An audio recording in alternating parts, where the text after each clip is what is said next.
They thought he'd never come back. They were certain the silence they cast around his name would hold like concrete. But now, the invitation sat on the metal desk like a ghost from a past he'd buried in uniform and distance. White envelope, embossed edges, his name printed in full Lieutenant Colonel Gabriel Cole. They hadn't called him Gabriel in years. To them, he was just a memory edited, deleted, rewritten. Not a soldier, not a brother, certainly not a son. His mother made that painfully clear when she skipped her own husband's military memorial, simply because Gabriel had been listed as the speaker. When she found out, she called the Veterans Association to complain. Said letting someone like him speak would disgrace her late husband's legacy.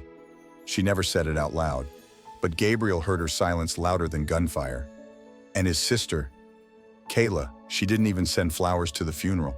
She posted a filtered Instagram story with the caption, "One man gone, one life goes on." Gabriel didn't cry that day. He stood in his dress blues, delivered the eulogy to a half-empty room, and saluted the flag that draped his father's coffin with hands steadier than his heart. Then he left America, for good. That was 10 years ago. Since then, he had built a life far from home, stationed in Europe, cycling through tours, medals, missions, and months of icy silence from his family. He had come out as gay at 24, just 2 years into his officer career. The military didn't flinch, but his family did. His mother said, "I won't stand for this." And then she never stood beside him again. So when he opened the envelope and saw Kayla's name, his sister, the same sister who once called him a rainbow disgrace in a voicemail he never deleted, he didn't know whether to laugh or burn it. It wasn't just a wedding invitation. It was a trigger. But what stopped him cold was the groom's name, David Marshall. He hadn't heard that name in years. But his chest tightened immediately. David had once been a fresh-faced corporal, the kind who stared too long when no one else was watching. Gabriel had saved his life in Helmand, dragged him off a minefield under sniper fire. What followed after that was complicated. Nothing spoken, nothing acted upon, but everything felt. And now Kayla was marrying David. Why would David agree to that? Did he know what this would do to Gabriel? Did Kayla know about the history they shared? Or was this some twisted setup? A trap wrapped in lace and RSVP cards? Gabriel paced the barracks floor for hours. Wedding invite in one hand, memories in the other. The thought of returning made his stomach churn, but ignoring it felt worse. This wasn't just a wedding. It was a reckoning. He wasn't the same boy they erased. He was a lieutenant colonel, a combat veteran, a man who had nothing to prove except maybe to himself. He made the decision at 02:17 a.m. He'd go, not out of nostalgia, not out of obligation. He would show up unannounced, in full uniform, and look them in the eye. He would not let their shame define his silence anymore. If they were going to pretend the past didn't exist, then it was time to confront the future. This wasn't just about a wedding anymore. This was about dignity, unfinished truths, and the soldier they tried to bury with silence. And now, the silence was broken. If stories like this move you, support more powerful LGBTQ+ narratives by subscribing to Heart Story, where every voice finds its volume. Gabriel didn't announce his return. He didn't send a reply to the RSVP card or call ahead. If they had wanted to know whether he'd come, they could have asked 10 years ago why he left. Instead, he arrived on the morning of the wedding quiet, alone, and in full dress uniform. Every polished detail on his uniform spoke for the years he'd been gone: the commendations, the deployment stripes, the combat ribbon with 2 oak leaf clusters. It wasn't vanity, it was armor. Because no matter how strong a soldier is, some battlefields require medals just to be seen. He stepped out of the car and onto the manicured driveway of the venue, a grand country estate north of Baltimore. Laughter and music floated from the white tent on the lawn. Inside, everything gleamed. White roses, gold-rimmed glasses, ice sculptures. Nothing about it felt like family. No one greeted him. An usher blinked when Gabriel handed him the invitation, then awkwardly pointed him toward a table near the exit door marked Overflow Family. No title on the name card, just G. Cole. Even the lieutenant colonel was stripped away. His table mates were distant cousins and a neighbor from childhood who didn't recognize him. He sat down without protest. He had faced worse. Kayla floated through the reception in a designer gown, all teeth and sparkle. When she noticed him from across the room, her expression twisted, surprise, annoyance. Whatever it was, she quickly masked it behind a sugary smile. She approached with an entourage of bridesmaids trailing her like perfume. "Well, look who found time in his busy diplomatic calendar," she said, voice pitched just high enough for nearby guests to hear. "I thought you'd be off protecting some presidential boyfriend in Europe." Gabriel didn't respond. His silence made her smirk widen. She didn't hug him. She didn't introduce him to David. She turned and left with her veil bouncing like she hadn't just spat acid in public. The dinner began with toasts, one after another. Friends and family stood to congratulate the couple. Gabriel listened, hands folded, spine straight. Then came Kayla's turn. Her glass clinked against the mic. "Thank you all for being here," she began, eyes glittering. "It means so much to have our closest people with us today." She paused, then added with mock sweetness, "Even the ones we never thought would show up, like our family's very own gatekeeper, our rainbow colonel." Laughter flickered across the crowd, nervous and polite. Barbara, their mother, let out a short, stiff chuckle and added, "At least he knows how to show up on time. Progress." Gabriel didn't blink. Every moment felt like walking into gunfire without flinching. They had stripped him of identity long ago. First, as their son, then as their equal. Now, even his service was just another punchline. But he didn't come here to beg for dignity. He came to show them he hadn't lost it. The wine flowed, the plates emptied, and the noise rose around him like static. But Gabriel stayed silent, still, unshaken. In his mind, Afghanistan was quieter than this. They thought seating him near the emergency exit was symbolic. What they didn't realize was Gabriel never needed a door to walk out. He only ever needed a reason to stay. And that reason was watching him from across the room. David Marshall, standing stiff in his tailored tuxedo, jaw clenched, eyes locked on Gabriel like the battlefield had followed them home. Something unspoken passed between them, something old. And suddenly, the silk and sparkle couldn't hide what was coming. Not anymore. The clink of forks on porcelain, the fizz of champagne in tall glasses, the faint beat of a wedding playlist echoing from speakers, everything in the reception tent blended into a soft, hollow murmur. Gabriel sat in silence, the weight of his uniform pressing deeper with each passing moment. His jaw clenched, but his eyes remained steady. He'd endured missions where men screamed through smoke and blood, compared to those. This dinner was quiet, but this quiet had venom. He watched them smile, Kayla, Barbara, the guests too polite to say what they thought, but eager to chuckle when someone else did. It was a play, one he was never cast in, only dragged onto the stage for contrast. He'd been invisible to them for a decade, but today he was the punchline of their celebration. Their token mistake, returned for display. Gabriel rose slowly. He didn't push his chair back loudly or demand attention. He simply stood, a tall figure in army-dress blues, medals glinting under the soft golden lights. The room didn't fall silent. No one noticed at first. That was the point. He was walking away not because he couldn't take it, but because they weren't worth staying for. He took a single step, then a second, and then, without warning, everything stopped.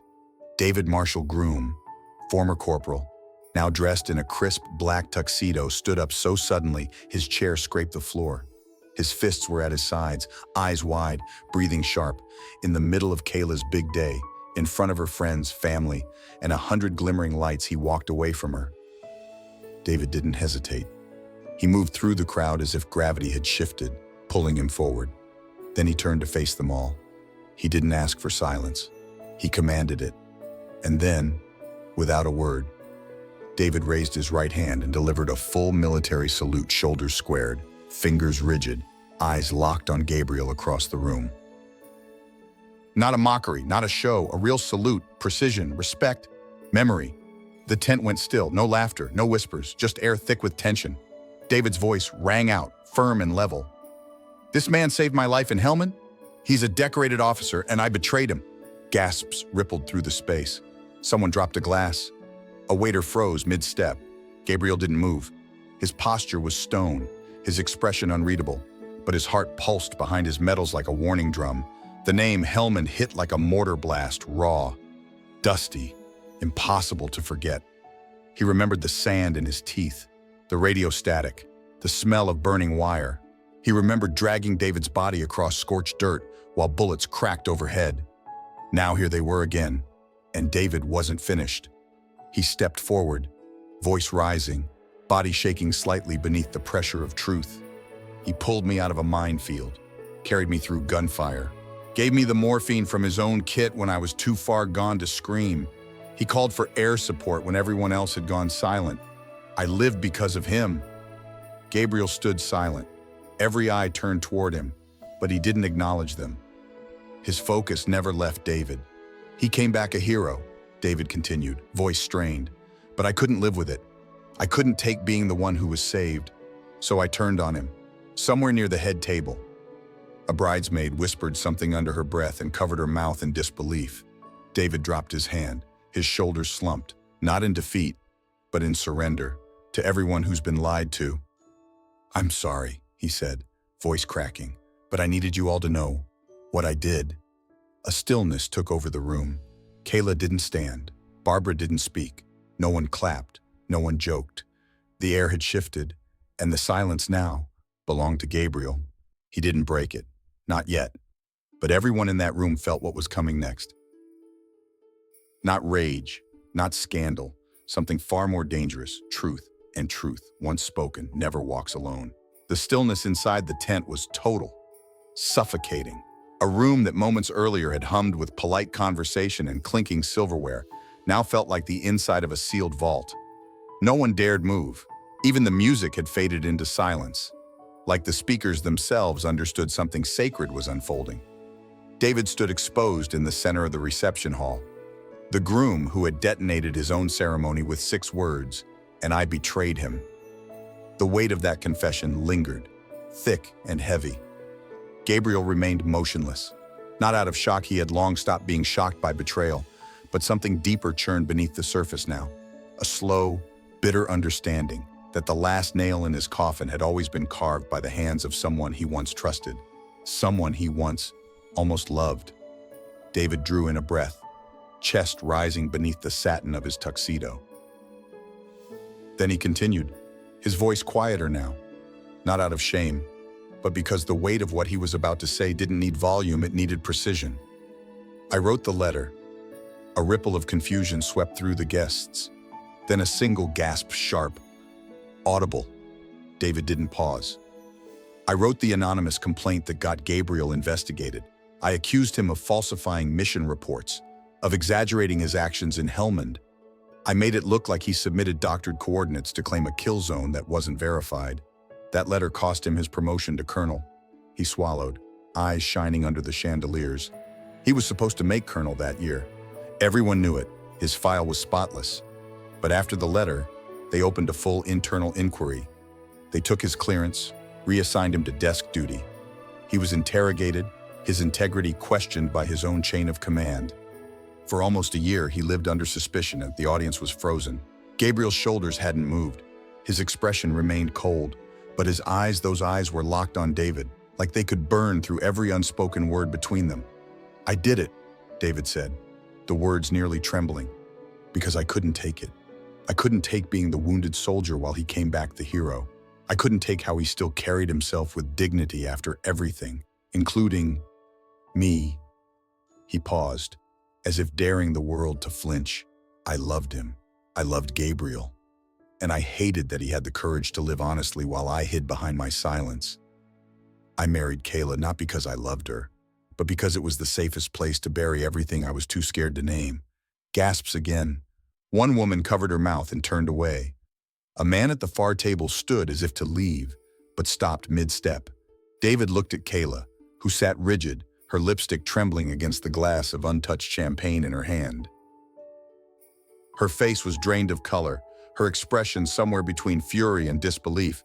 Barbara rose, breath short, hands trembling. "You don't know what you're saying," she snapped, but the words died in the air before they could finish forming, because before her, other figures stood. One by one, several men rose from the crowd, older, rigid-backed, hands respectful, veterans, officers, brothers in service. Without a word, they faced Gabriel and saluted. Not to David, not to the family, to him, to the man they had once read about in internal briefings, the one whose commendation for bravery was delayed by pending inquiries, the man they now saw clearly for the first time. Gabriel didn't ask for their gesture. He didn't return it. He simply stood, breathing steady, chest unmoved. But the shift was undeniable. The room had turned. The joke had collapsed. The shame had fallen off its pedestal. David lowered his head. "I'm sorry," he said. "Not for show, not for redemption. I said nothing for years while they tore you apart. But when I saw them mock you again, openly, like you weren't even standing there, I couldn't stay quiet." Silence returned, but it was no longer the same. It wasn't the silence of dismissal. It was the silence of reckoning. Kayla tried to speak, but her voice caught. Her hand trembled, then dropped the glass. It shattered at her feet, the only sound bold enough to interrupt the moment. Barbara looked around for support, for someone to meet her glare and validate her discomfort. No one did. Even the ones who once laughed now looked away, because shame, when exposed under light, leaves no one untouched. Gabriel didn't speak. He didn't need to. The truth had already done its job, and the silence that once erased him had now become the loudest judgment in the room. Gabriel walked out of the wedding without a word. No confrontation, no parting glance.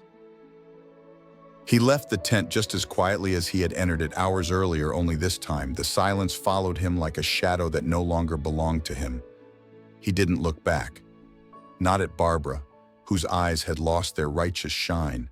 Not at Kayla, standing barefoot in broken glass. And not at David, who remained frozen under the weight of his own confession. The air outside was still, for the first time in years. It didn't feel heavy. Gabriel didn't need an apology. He had lived too long waiting for people to be brave enough to own their cruelty. He knew now bravery doesn't always look like medals. Sometimes, it's walking away without needing permission. In the days that followed, the wedding clips spread like wildfire. A guest had recorded David's confession. From the salute to the heartbreak, it was raw, unedited, and hit millions of views within a week. People reposted it with captions like "Courage isn't always loud." Others dissected the moment when the room saluted Gabriel frame by frame, salute by salute, but Gabriel stayed silent until he didn't. 2 weeks later, he appeared at a press conference in Arlington. No tuxedos, no champagne, just a flag behind him, and the sharp focus of cameras trained on a man who had once been erased. He didn't speak of David. He didn't mention Kayla or Barbara. He talked about silence, the kind that kills reputations, the kind that turns family into strangers. And then he announced the launch of Resolve, a non-profit organization for LGBTQ+ service members whose dignity and careers had been sabotaged by their command, by their colleagues, or by their own families. He called it a home base for those dishonored not by their actions, but by their identities. He was clear this wasn't about revenge. It was about restoration. The Department of Defense reopened Gabriel's file within days. After a formal review, the inquiry that had blocked his promotion was officially declared malicious and baseless. His name was cleared, his commendation reinstated, and with it, his new title, Colonel Gabriel Cole. But titles were never the goal. The closing image came weeks later, broadcast live from the National Defense Conference. Gabriel stood at the podium in full uniform, the same ribbons, the same shoulders. But this time, the posture wasn't defense, it was declaration. He looked into the cameras and spoke with calm certainty. Some battlefields don't need weapons, just truth. And some uniforms carry wounds that were never earned in war, but in dinner tables, wedding halls, and silence. Today, we fight for those who served and were betrayed not by enemies, but by their own blood. The room stood when he finished. Not just military officers, not just allies, but survivors, activists, parents who had once disowned their children and come back for redemption. Behind the stage, a quiet press aide handed Gabriel a phone with a live stream open. Comments poured in, hearts, flags, stories, and one simple message: you weren't erased, you were reborn. Barbara, meanwhile, resigned from her post at the local Veterans Advisory Board after being formally asked to step down. The statement cited failure to uphold principles of integrity and inclusion. Gabriel never publicly commented on her departure. Some wounds are better left to fade without applause, but the nation had already chosen its memory. And the man they once ignored had become a movement. Now tell us honestly, if you were Gabriel, would you have forgiven David? Comment your answer below. Subscribe to Heart Story for more powerful, true-to-life stories that honor identity, dignity, and second chances.